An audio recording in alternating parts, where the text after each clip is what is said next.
Well, George Bernard Shaw famously said, the single biggest illusion in communication is that it's taken place. In other words, effective communication can be really hard.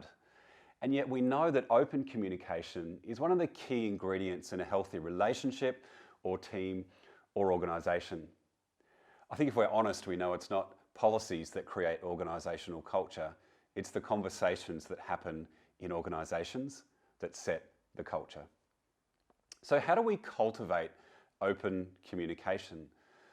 Well, first and foremost, it starts with us taking personal responsibility and being emotionally intelligent when we communicate. It's meaning what we say and not being mean when we say it. So the old, I'm going to tell you some home truths in the name of open communication, probably not going to be that productive. If we think about how open communication might play out in a group setting, if you're in a group and you've received communication but it's unclear, one of the more helpful things we can do is actually seek clarity in the moment, as opposed to speculating after the fact as to what the person meant or we think they meant, which always leads us to create our own story and version of events.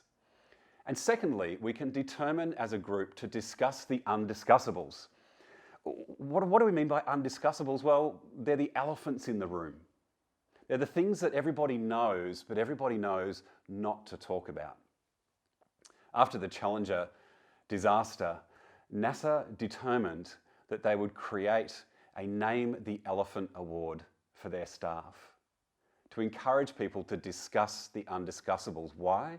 Because they recognise that open communication is critical to their success. If you're leading and managing people, a helpful way to think about open communication is to create transparency and give people line of sight over some of the competing priorities that are at play when you're making decisions that are hard. And the practice of open communication with children and young people looks like not just listening for what is being said, but also listening for what isn't being said. And on top of that, as the adults in that relationship with a child or young person, it's role modelling the ability to admit our mistakes and be quick to apologise for them. So open communication. It's in talking to each other, not about each other, that we create the optimal environment for functional relationships and high-performing teams.